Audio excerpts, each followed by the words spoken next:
दोस्तों आज मैं आपको चित्रकूट में स्थित गुप्त गोदावरी गुफाओं के दर्शन कराऊंगा। गुप्त गोदावरी में 2 रहस्यमयी गुफाएं हैं। इन गुफाओं में प्रवेश के लिए आपको प्रशासन द्वारा निर्धारित टिकट लेना होता है, जिसका टिकट शुल्क 20 रुपये है। गुफा में प्रवेश के लिए आपको कुछ सीढ़ियां चढ़नी होती हैं, फिर जाकर आपको प्रथम गुफा का मुख्य द्वार आता है। दोस्तों यह प्रथम गुफा है, जिसका प्रवेश मार्ग बहुत ही सकरा और संकीर्ण है। पहली गुफा दूसरी गुफा से काफ़ी बड़ी है। दोस्तों आप इस गुफा के प्रवेश पर स्थित सकरे मार्ग को देखकर बिल्कुल भी अंदाज़ा नहीं लगा सकते हैं कि अंदर कितनी बड़ी गुफा है। दोस्तों गुफा के अंदर घुसते ही आप एक अलग दुनिया में पहुंच जाते हैं, ऐसी दुनिया जो इस गुफा के बाहर नहीं है। दोस्तों गुप्त गोदावरी गुफाएं कई किस्से और कई बरसों पुराना इतिहास छुपाए बैठी हैं। चित्रकूट के अन्य पर्यटन स्थलों व धार्मिक स्थलों की तरह इसका भी अपना एक पौराणिक इतिहास है। दोस्तों चित्रकूट का नाम लेते ही हमें सबसे पहले भगवान श्री राम का नाम याद आता है। दोस्तों भगवान श्री राम जी ने अपने वनवास काल के 14 वर्षों में से 11.5 वर्ष चित्रकूट में ही व्यतीत किए।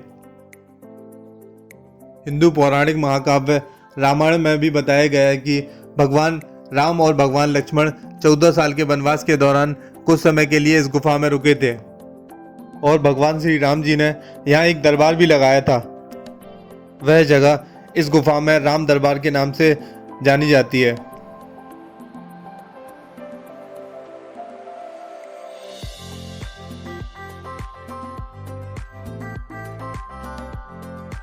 इतिहासकारों के अनुसार गुफा के भीतर की चट्टानों से गहरी नदी के रूप में उभरती हुई गोदावरी नदी नीचे एक और गुफा में बहती है और फिर पहाड़ों में जाकर गायब हो जाती है। इसलिए ये गुफाएं गुप्त गोदावरी गुफा के नाम से जानी जाती हैं। गोदावरी नदी जो कि भारत की दक्षिणी गंगा के नाम से भी जानी जाती है, इसके उद्गम स्थल की बात करें तो इसका उद्गम स्थल महाराष्ट्र के नासिक जिले में त्र्यंबकेश्वर के पास से इसका उद्गम स्थल होता है। ऐसा कहा जाता है कि देवी गोदावरी मैया चित्रकूट में गुप्त रूप में प्रकट हुई थी ताकि वह भगवान राम के रूप के दर्शन कर सकें।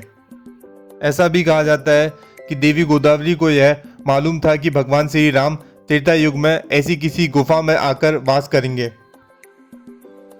यह गंगा गुप्त गोदावरी सीता कुंड है। ऐसा कहा जाता है कि सीता मैया इसी कुंड में स्नान किया करती थी।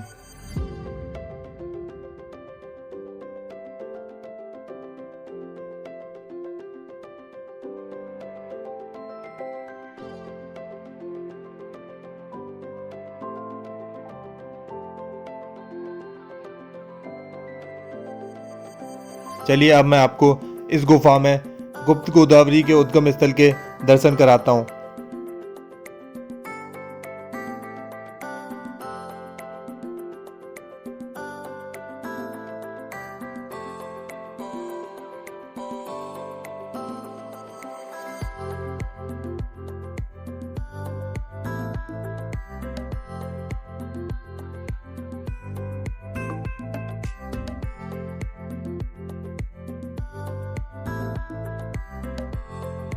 आगे की तरफ जाने पर हम खटखटा चोर मंदिर के दर्शन करेंगे।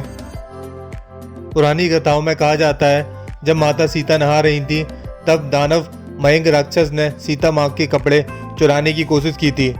तब दानव मयंक की इस हीन काम के लिए लक्ष्मण ने दानव को मौत के घाट उतार दिया और उस राक्षस को ऊपर लटका दिया। उसके लटकने से खटखट की आवाज़ आया करती थी। संभवतः इसी वजह से इस जगह का नाम खटखटा चोर पड़ा।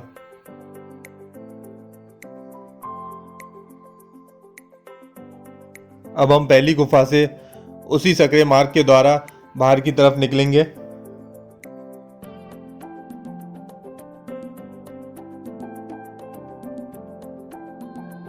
पहली वाली गुफा से निकलते ही हमें दूसरी वाली गुफा, पानी वाली गुफा के लिए थोड़ा सा नीचे की तरफ जाना होता है।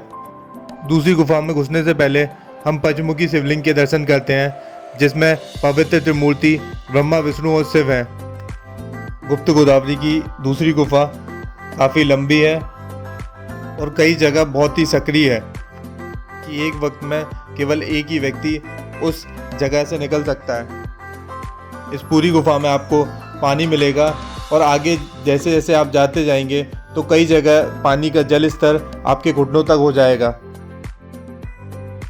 इन गुफाओं के दर्शन करना आपके लिए एक धार्मिक यात्रा के साथ साथ एक एडवेंचरस रोमांच से भरी हुई यात्रा भी होगी, जहां आप बड़ी बड़ी चट्टानों को चीरते हुए चट्टानों के बीच में बनी हुई इन गुफाओं में दर्शन करेंगे तो आप रोमांच से अभिभूत हो उठेंगे। चट्टानों को बीच से चीरती हुई बनी इन प्राकृतिक गुफाओं में, जहां हमेशा गुप्त रूप में गोदावरी जी विराजमान है, की यात्रा करना अपने आप में आपको धार्मिक त्रेता युग में ले जाएगा।